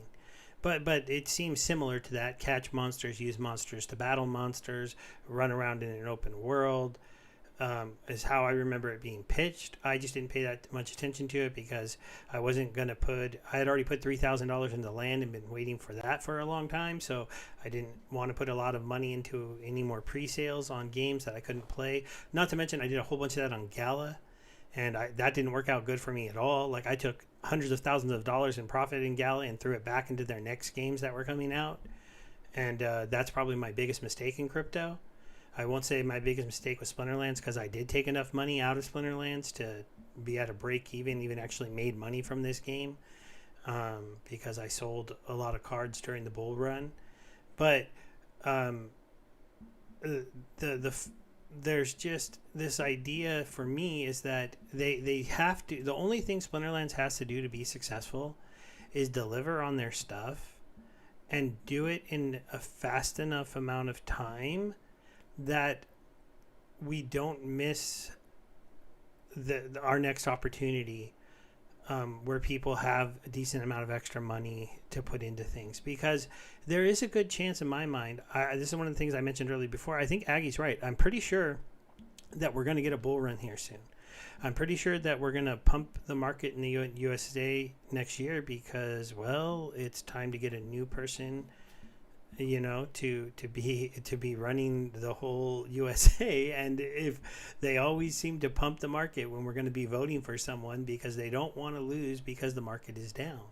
And it sure does look like Bitcoin is going to get that thing that we've all been waiting for. And when that happens, it could go up quite a bit. And we have seen this year that just because Bitcoin goes up, because it is up like year to date, I think like 60 or 70%, doesn't mean everything goes up, because ETH did not make that move. Hive did not make that move. Our assets in Splinterlands did not make that move. But in a world where we have the ETF and we go into a halving, we have a presidential cycle, there's a good chance that we could see a run. And if Tails is right, and that's actually, if I was right in my guess that we might not get land until 2025, 2.0, we might miss the boat. And so I'm hoping I'm wrong now. And actually, with today's call, I think I will be wrong. It's the first time I've thought they'll get it out sooner.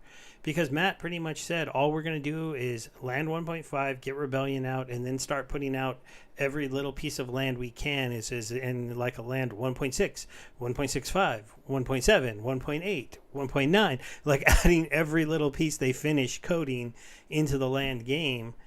And so hopefully we are going to see it in probably, I'd say, the first half of next year, 2.0. And hopefully, they can capitalize on the chance that we're going to see things turn around. And I don't want to put all our luck on a bull run, but I mean, that's what I think is going to happen next year. I don't know if it's like Bitcoin at $2 million, but it should at least be more than it is today. And hopefully that lifts the rest of the coins up a little bit. Yeah, I mean, I hope you're right, Steve. I hope that with this change, we can get, land delivered, land incrementally enhanced and pushed out with 1.6, 1.7, 1.8, 1.9, whatever, in a fast fashion here, because, I do the calculations, as I'm planning for land, and I know we're on Discord in the land channel and starting to have some conversations there, but, land is exciting. Like, if it works, take everything, all the challenges we've talked about as far as delivering land on the QA server and Mavs and this and that, but just assume it works and it launches and it's real. The numbers are such that if there's a demand, even in 1.5, if there's a demand for grain, the numbers that you can get from this game mode are very enticing. Matt has set it up from a pure numbers perspective that if everything works as it should, depending on the other attributes in the ecosystem, it could be explosive. And that's what's exciting. We just have to, as the previous administration has said, get the baby out, right? We have to get it live. We have to get it working. We have to get it enhanced. But there is a lot of potential here. Well. What's that, baby? It has to be bug-free as well. Exactly, yeah. If it can be bug-free and it can work and it can be live and it can be enhanced in a reasonable time frame, we really could have something special here. And I know, some will say that I'm, bearish in a lot of my views. I truly am a believer in this project and I want to see it succeed because of things like this. Like, if you actually sit there and run the numbers and you do the calculations and you see what's possible here, it's very exciting. But it's just hard every day when you wake up and you see basically more barriers, more roadblocks, more difficulties, that you start to wonder after a period of time, will we ever get there? And we need to get some wins. The community and the players and the team needs to get some wins. We need to put some W's in the book on the table here and get some momentum going. We haven't had positive momentum at all this quarter. Like, if you look at July, August, June, September so far, there's been no big wins for Splinterlands. Definitely not in the crypto market space either. So we need something. Show us some form of life. Show us some wins. Let's get back to a state where we can believe again that we can get this game firing, get things like the flywheel in motion. That's what we need. That's what we need to be talking about realistically. It's just that we can't talk about it because, again, it comes down to delivery. We're not seeing the delivery of things that we would expect to see at this point. Well, I would say again, when in doubt, just zoom out. And this chart doesn't look better when I zoom out, baby.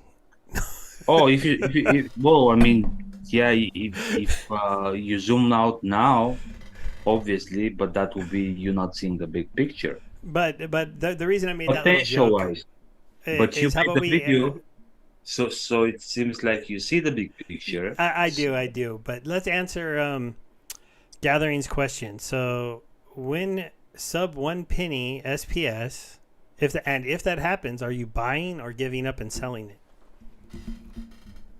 Me? Yeah, I mean, we can all answer, but go ahead. You go first. I'm not Does it selling. go down to 1 cent? And if it did, would you buy or I sell?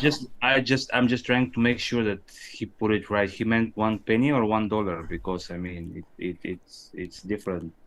He said sub 1 penny. If it goes sub 1 penny, do you buy or sell? Oh, well, I mean, Or do you not think it'll go sub 1 penny? well, I mean, for me, to be honest, my answer is I don't really give a damn. I don't care how low it will go because again, I'm not looking SPS now or in 1 month or in 3 months. I'm looking at when I need it, which is when it's time to retire. And I'm using that time to accumulate. I won't necessarily buy because I'm getting here and there different. I have set up my account in a way that I receive some passively I receive SPS here and there. So I'm just accumulating it, but even though I won't be buying probably, even if it goes below one penny, I definitely wouldn't be selling it and definitely not giving up. I mean, if the ship is going down, I'm going down with the ship. Okay, so you're not selling, but you're not buying. How about you, Tails? Would you be buying this if it's sub penny, or do you think it'll get there? Yeah, I think in the near term, sub penny is a realistic occurrence. Would I be buying?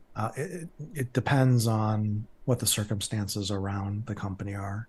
Um, Honestly, again, if we see positive changes from today's news start to pop up from a deliverable perspective, from an execution perspective, from a vision, strategy, all that stuff, if those things start to materialize, then I'm a buyer at sub penny. If we see more of the same and things don't change, yeah, that's a different story. Yeah, for me, I'm in the same boat. If land comes out and is working properly, and they're able to fix it, and it launches, and SPS is still heading down because some people are leaving because they don't trust them, I might buy it. My problem, guys, is I'm buying this other coin right now because I need more for my land. So until I get about 4 million more DEC, I'm not buying anything else right now in crypto.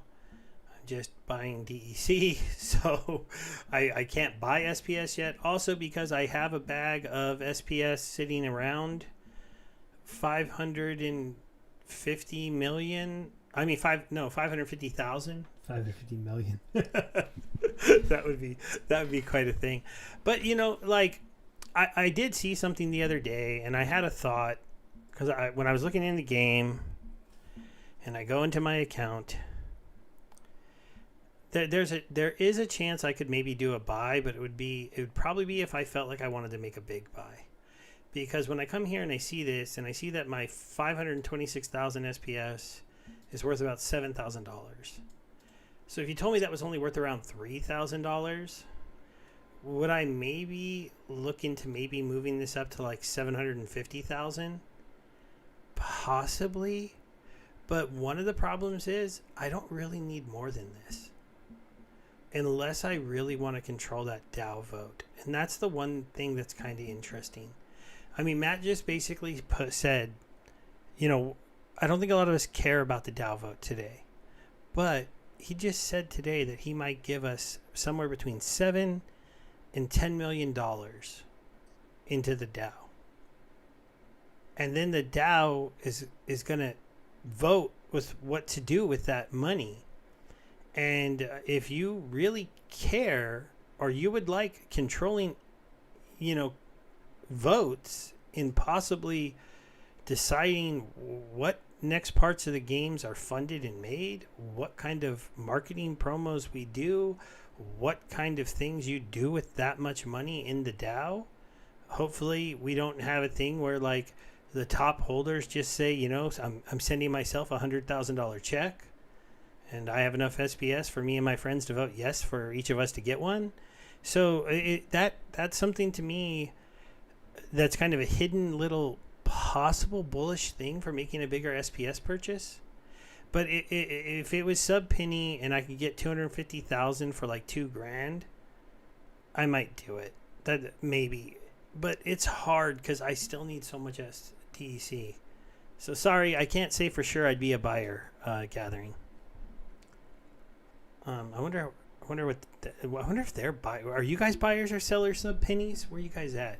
Trying to keep up with the chat, but man, they're really going tonight. It's pretty fun, but it's hard to keep up with them. Yeah, most are buying, or at least most are not selling. Yeah.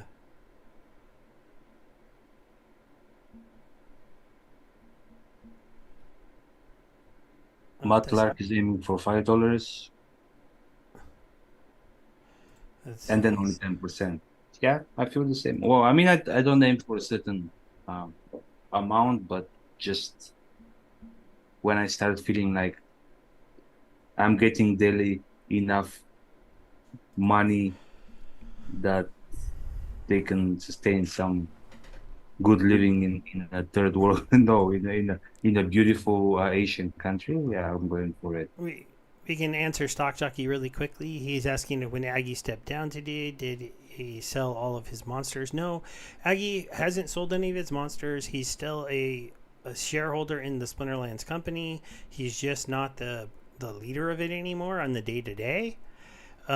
Basically, it's a change in leadership of Matt now making the decisions and like selling, how you're going to run the company, and Aggie can go run the Inveniam company and GLS, which is probably a little bit of Matt being like, I'm tired of dealing with GLS. I just want to focus on Splinterlands, and Aggie wanting to still champion that project because it is a very interesting one.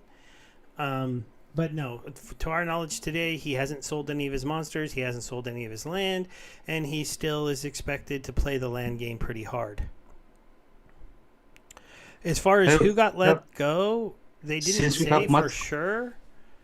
Since we have Matt Clark, I'm curious to hear, like, I know he has a lot of land, so how much of it he is planning to actually go for, because I have heard different stuff, and he's not talking much about it on their show with Geotrix and Boba Fett. So, Matt, if you're here still, if you're listening, do you care to share what is your strategy? How much of your land you plan to initially start with? And you guys and then Tails, for who got let go, it was the social media people, a couple devs, and I've only heard rumors. He's gone. I know Weirdbeard and Chatter would be like named people we'd know and people from their department. Just because, people asked about them, and I believe they were let go, and that's probably the only named people we would know of. I heard Clay, Biz, Hardpoint are names that are mentioned, but I don't know. I think maybe 16-bit as well, but again, it's not confirmed officially, so it's just rumors. I don't think none of those are late. Of like Biz maybe, but Hardpoint, 16-bit, I doubt it. Yeah, because it was definitely the marketing team, so that would make sense. I think for, it wasn't Biz kind of under that umbrella, and Claiborne. I don't know what Claiborne exactly was, but he was, I believe, kind of on that side of the house. But basically, they trimmed down to if you're not working on stuff that is gonna move us forward, they had to let them go. So. Okay, so Matt Lark is only going for 5 rounds of his plots first. Oh, so Mark is buying if it's under. I finally caught up to the chat. Oh, Charles said he bought 30% yesterday. Well, don't worry. You still have those 30K. Icy Flow's buying. I'm catching up now. So, generating the magic. I'm buying no matter how low it goes. Curious how they feel about this SPS in the next few months. I mean, yeah, I'd love to buy it, but I'm someone who just wants to play the land game, and I need DEC. Darn it! I'm just gonna have to suck it up and bring in some money so I can start buying SPS with my little buys. Because buying getting some yield from a different system and buying $10 worth of DEC, it doesn't feel as good as probably buying $10 worth of SPS and seeing how much of it you get right now. then maybe you need some SPS for Soul Keep when it finally comes out. Well, I mean, that we hadn't talked about it much, but when's Soul Keep coming out? We basically got to. It's on hold until we tell you otherwise, right? So I mean, isn't pretty much everything this way?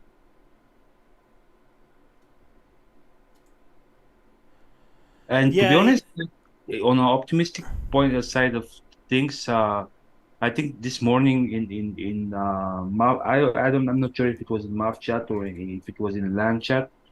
Parp was saying that he's going to push. I think he might even say it in town hall. I don't know. He's planning to push at least either tonight or tomorrow morning on Mav server. That is almost like bug free. So we might be very close. Who knows?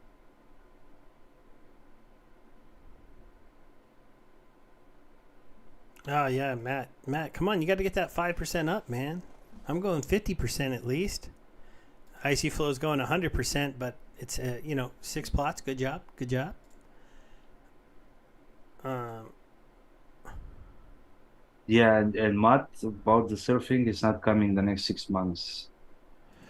yeah, well, I don't know that he said. Did he say surfing wasn't coming? I thought he said they'd be trying to add on stuff as quick as they No, could to the.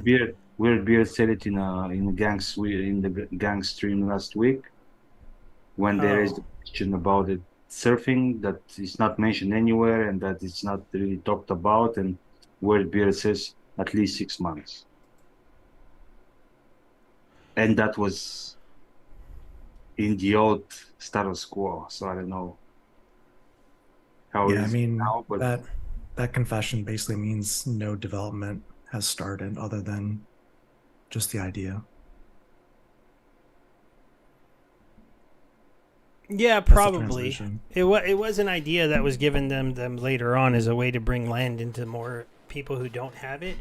And as much as I like the idea of land surfing, and I do plan to leave probably about 20% of my land to be surfed, um, and even maybe try to give people stuff if they'll, like, hey, come if you put your cards on my land, I'll give you a pack of cards or something, to try to like bring some people trying to fight for my land and put good monsters on there.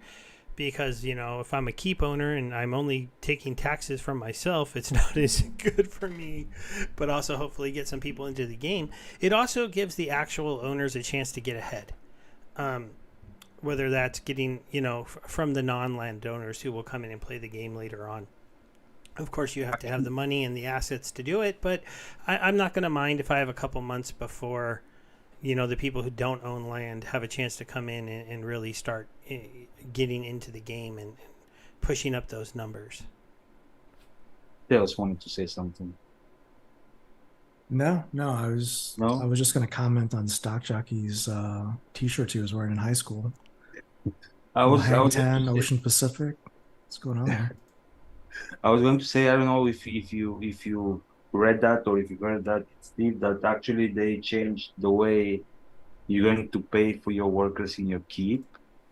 I don't know if you keep track, but it will be 1,000 grain flat when you're collecting your taxes and 10,000 for a castle, which was a good change.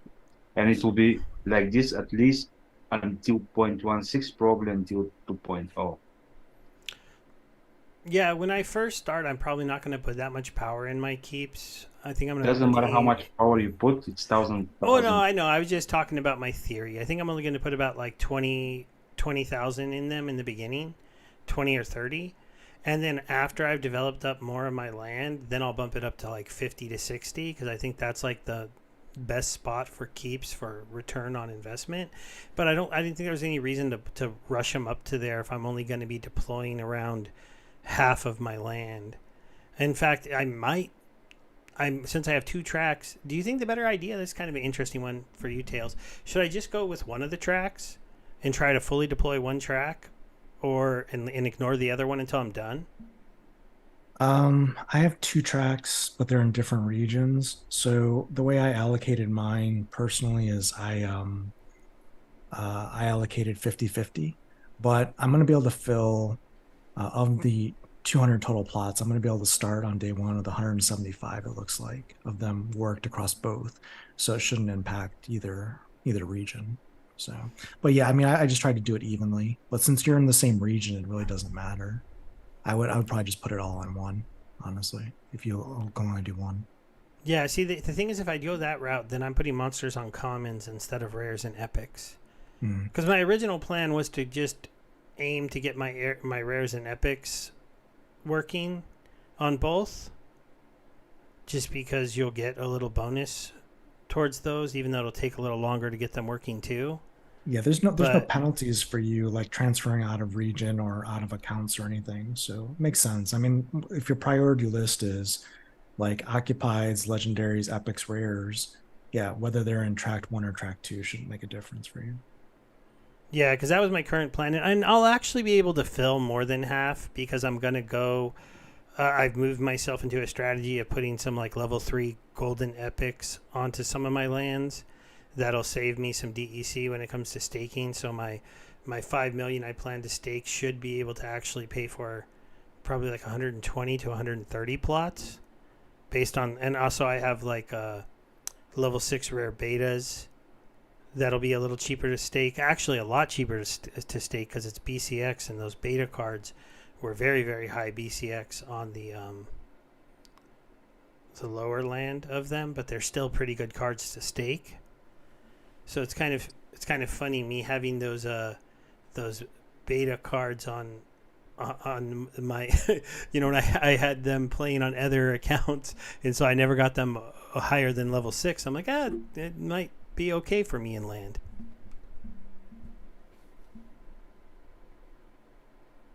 Yep.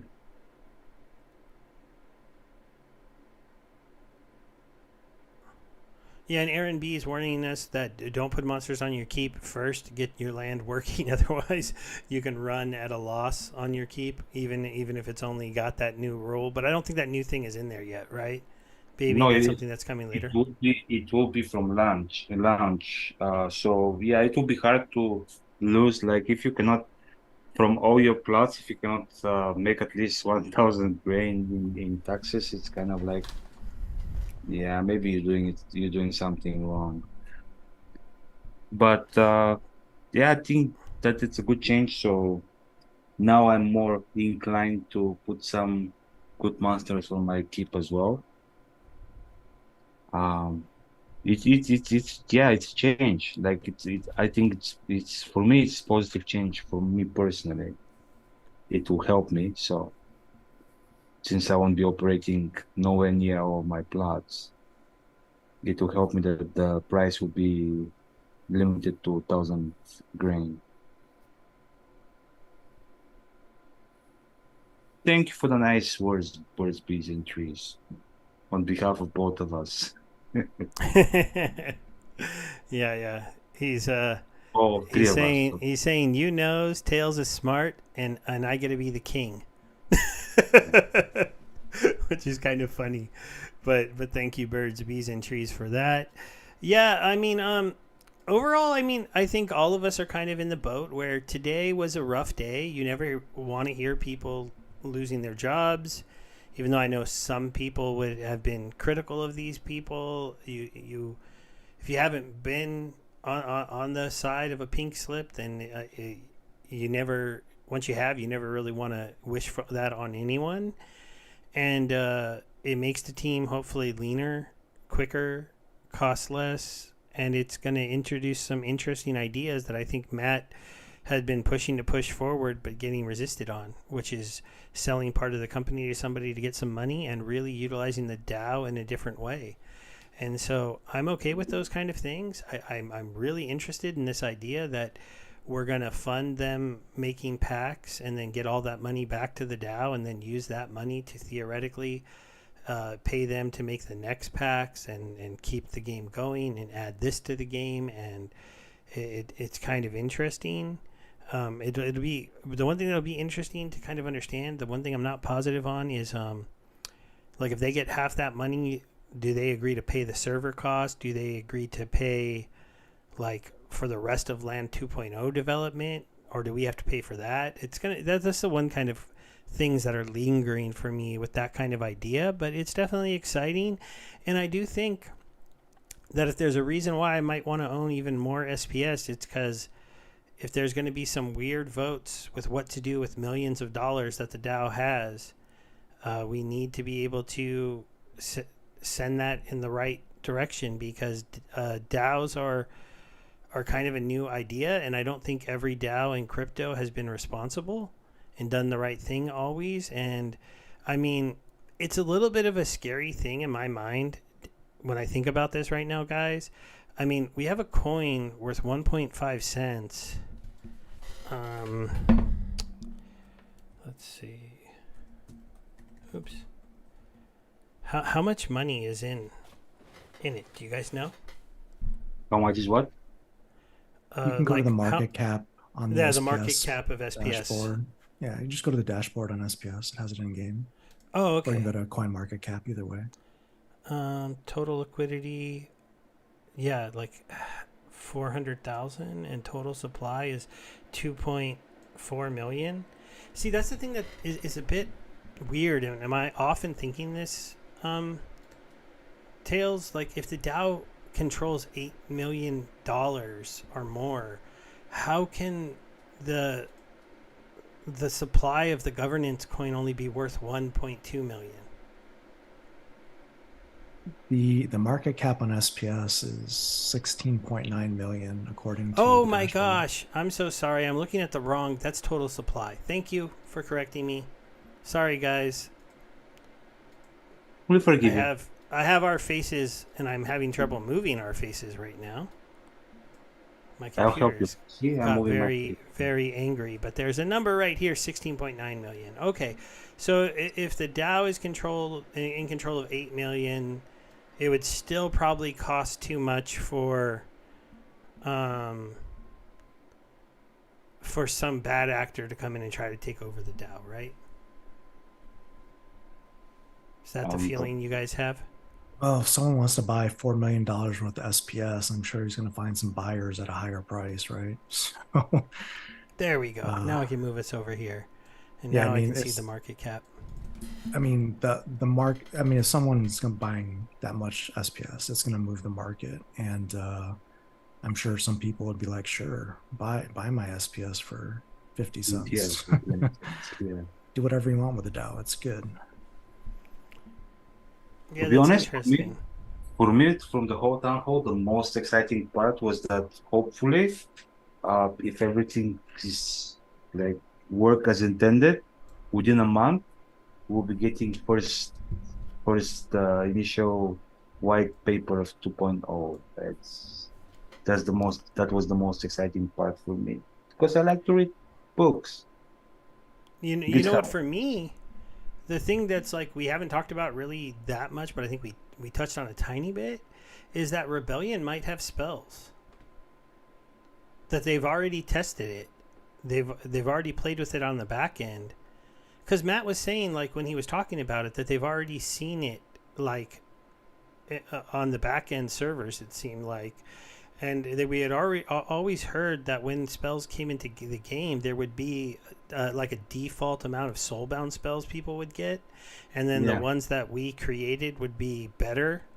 And so Rebellion could launch, bringing that second phase of Splinterlands live, not only with like new teams and double summoners.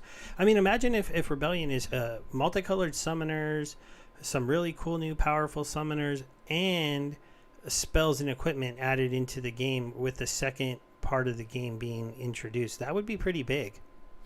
So the question would then be, Steve, is does that mean all the Chaos Legion, Untamed Dice, all the cards that came before it would never have access to spells, or spells unique ability or attribute for the new cards only? Or they introduce as separate NFTs or separate part of the game mode? Because that's going to be interesting from a power creep perspective. If spells are a thing, right, and that's a correct hypothesis, then is it at the game level, the team level, or the NFT level, or the card level? So, from what I've understand, and this is going to be my guess, and it's my educated guess from being around here a while and from listening to the things. In Matt's head, spells are going to be just like creature cards and how they're going to work. You're going to get them, and you're going to need to level them up, and you're going to have to burn copies to level them up. That's what's going to create the crafting market for them.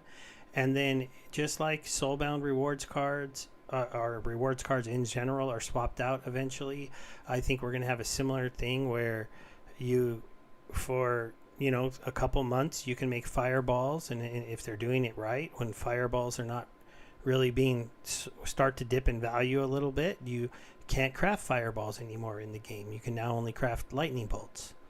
Yeah, And lightning bolt might be similar to fireball.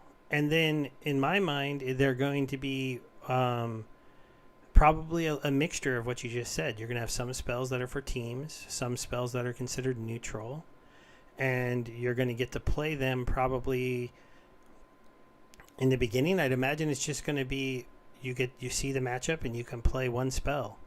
But I don't think the teams cards. They should be for everybody. Didn't the team say that the only way to get spells and items was through land, and the players were going to own the crafting and selling of those? So if the team starts minting items and spells before land can even do it, that doesn't seem. Well, that'll be just like they did always say there would be a default like the spells and that everyone would get, no matter what. So that like even a brand new player who joined the game, their very first match, when they go to play it, they'd have some kind of very basic spell. Right. So what you're talking about is not a Rebellion card set change. You're talking about a battles change of the game. Yes, battles change when Rebellion comes out. Gotcha. Not actual cards, not spells in the packs. Just we'd all get some kind of free spell given to us, but it would be the same for everyone, and it would just be so as the battles. I guess I'd call that Battles 2.0, but it wouldn't be the Battles 2.0 we saw in the past. But it'd be now there's a section where when I fight you and you obviously beat me, like happens sometimes, I can go, oh, I have this card now that might help me turn the tables on this battle. And do you have the card to not turn the tables on the battle? And that's going to be a very competitive thing if we can get that into the game. And I mean, Aggie had hinted it might be coming soon, and it might have been because they have seen it working in the background and they can introduce it when they introduce Rebellion. And then they could if they do it when they introduce Rebellion, then those first couple spells they give us, they might be cards that kind of work with Rebellion monsters a little bit more, or something like that. Like maybe it is tied into, like you get these 5 soulbound spells and one for each team and maybe 2 neutrals, and that card specifically works for something that has to do with the Rebellion cards. But maybe they could tie it into Chaos Legion too. I'd imagine they could if they did it the right way. It should be more than one per team, because I mean, if you get one per team, then he knows he's going to play obviously that card, because I mean he's the only card that he has. So probably should be some variation, like at least 3 per element. So at least there will be something like countering and countering, and just like some. If it's just one per element, it will be pretty uneventful. When it comes to for Supreme Victory here, he wants to know how much of the Rebellion is already created, because Matt wants some money to create Rebellion. Matt, don't forget, he's not just asking for money to create Rebellion. He's selling us half the money that they're gonna make for selling those packs. But I think the money is more for like the UI work, all of that kind of stuff that they have to do when they're going to sell a new pack, adding the cards to the game, and all of that work. From what I understand, most of the art is done, but that's just the art of the cards. Like they've created art for the cards, but all the work in stat balancing, all of the actual adding to them, and in theory, if we're getting spells, it would be for adding spells to the game. But we'll have to see when he actually puts out his proposal, because I imagine, I really hope, because I'd really like them to stop getting into the thing where they ask us for money or ask us to vote on something not knowing everything that we're voting on. And so I hope they tell us, like, this is what Rebellion's going to have. This is what we plan to add with Rebellion if you guys will vote to have the DAO give us this money. Well, around October, probably we'll know more about Rebellion anyways. I mean, around Halloween. Because if it's going to be one town hall per month, next one will be around Halloween time. Well, they said one town hall per month, but he did also say that they would try to keep some kind of communications on the weekly, if they could, if somebody else would do it. Maybe we should talk to him and see if they want to just give us notes for, like, the people like us and Gank who do a weekly show on Mondays already. Because I don't think we're going to stop our show. It's just going to be a lot less recapping news. Yeah.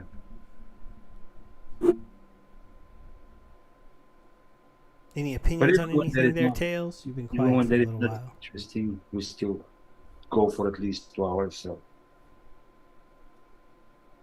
Yeah, I mean, I think it's interesting the change to the cadence that Matt suggested. I think 1 month, given the current staff and the current, I guess, workload that everyone's picking up is reasonable. I think what we'll get is probably what Matt has done traditionally is the blog posts, the hive or peak, with any relevant information that's necessary for the community. And yeah, I mean, hopefully there's a lot of announcements coming in between, during that 1 month before the town halls. We'll see. I know there's lots of feelings on town hall frequency. Some like the weekly town halls that have happened, others do not. So I think regardless, whatever you think, the new cadence is going to be probably once a month.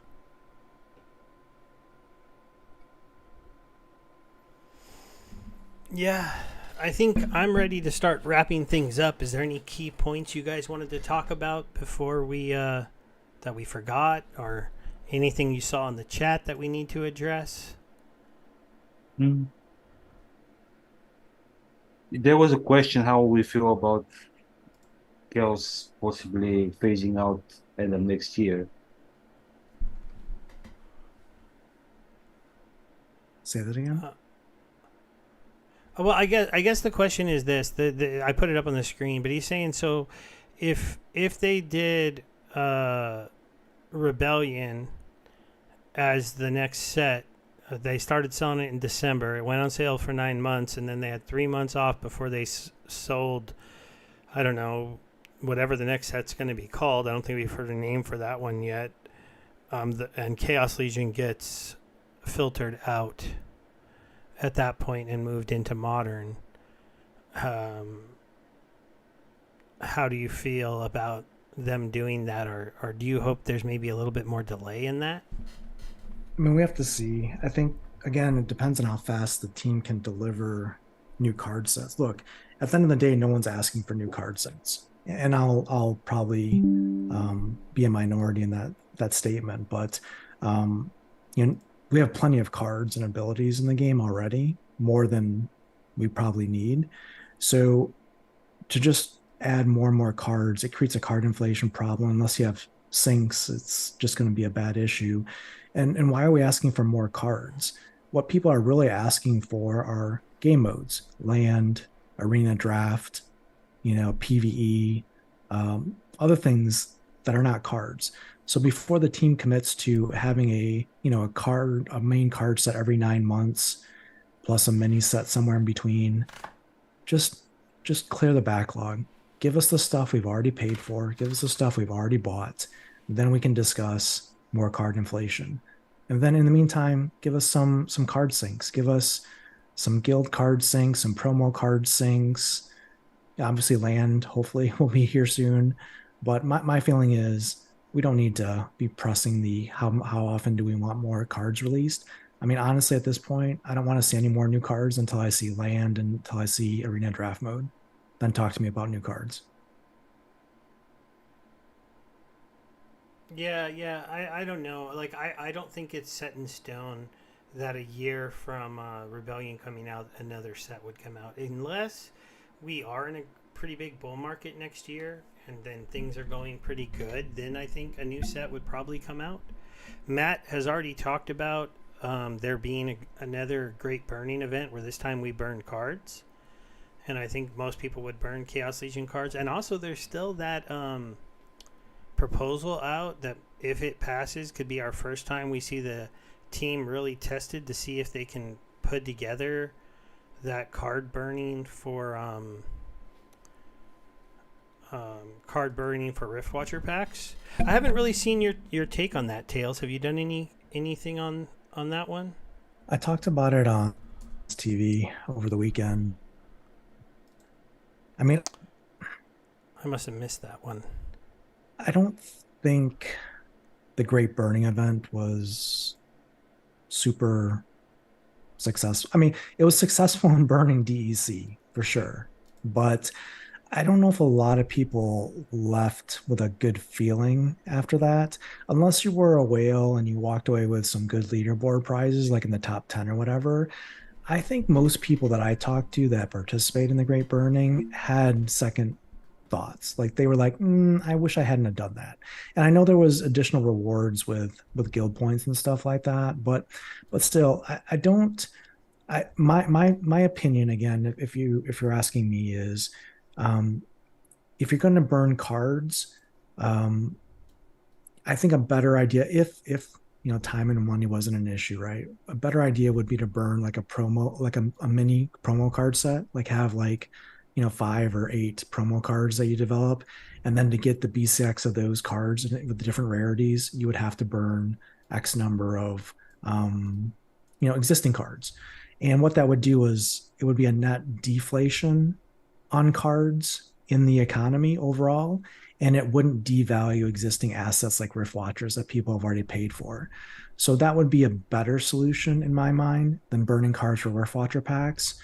Because again, are you burning and are you getting guaranteed Rift Watcher packs if you burn, or are you burning and just getting maybe a chance at drawing a Rift Watcher pack? Because that leads to the whole effect of the Great Burning, where you burn a whole bunch of stuff. Let's say you burn, $200 worth of reward cards and you get 2 Rift Watcher packs. You're kind of probably going to feel bad about that. So I don't know. That's just my quick thoughts, Steve. I mean, it's a whole different topic that we could dive into at a later time, but I don't, in its current form, I'm not really a fan. I like the conversation. I don't like the proposal. Yeah, right here, I had to say that I wouldn't really support Matt's burn, because look what happened to me. You get 1,000,000 points. Now, given I burned this on day 1, I think, what was it, triple points, so I burned about 350,000 DEC, and I got a Nightmare pack. It's the most expensive Nightmare pack in the game, baby. Oh, Steve. You still have your guild power, so. I know I still have my guild power, but I don't have anything to do with it. So it feels like the most expensive Nightmare pack in the game. But when we're going here, I think, did Emo actually change it to Matt's suggestion, or is he still going for his, which is burn a Rift Watcher, burn the cards to get Rift Watcher packs guaranteed? Because I actually like his idea. I didn't like Matt's comment on it to create a burn. So I don't know if he actually changed it. I guess I'll take a quick look. I think Tails wants to wrap up too, because I think we're all getting a little tired, because he said we could talk about it more later. But yeah, no, see, his is still, I like his. But the question is going to be, if they pass this as a community, if we do pass this, would they be able to do it now? They're running thinner, leaner. They would have to create some kind of mechanic for us. I am having a terrible time moving us. For us to do this. And I mean, it's doing well. I mean, 80% passing here. Though I know pre-proposals don't really mean much. And what's going to happen to Claiborne proposal? Matt better get in his I want 250K in before we pass this one to buy SPS, because that's going to use up all the money. It's kind of interesting times. He's got to put in his proposal soon, because if not, if this passes, the DAO is going to start spending $20,000 a week or a month. Is it a week? No, a week, right? On Claiborne's. And it doesn't, I mean, this doesn't look like it's going to pass to me again. Though I don't know. I don't even know what happens if both of these pass. It's very confusing. Hmm. Well, the first one is just about the USDC. So Yeah, but this one starts by using up all the BUSD and USDC first for its buys, yeah, but it and then both pass, probably the USDC will be going first to the Budok proposal, and then the rest will be going to the Claiborne proposal. I don't know. To be honest, I don't feel okay, yeah, strongly. we can get into that another time after their actual official proposals, so we can see what the community actually thinks of these. Yeah. But I think, guys, we're going to be wrapping it up. So thank you to everyone that came in. It was a lot of fun. Sorry I didn't keep up with the chat today, but you guys were really going at it. It's good to see people so engaged on a day like today. You want to go ahead and say goodbye, Tails, and then we'll let Bebe wrap up? Yeah, for sure. So thanks, Steve, for having me on, baby, as well on your stream. I appreciate it. It's always good to talk to you guys, have good conversations and back and forth and discussions here. Appreciate the time, and yeah, we'll stay tuned and see what happens next year. Never a dull moment. Thanks for joining us, Teos. And guys, if you haven't, I mean, if you've been living under the rock and you don't know who is Teos from the Crypt Master, look at Crypt Master, look at it up in YouTube and watch some great content there. And thanks for being with us today, Teos, and thank you to the audience for being with us. And we've been pretty persistent with every week having a show, so there is a good chance we're not cutting our shows to once a month.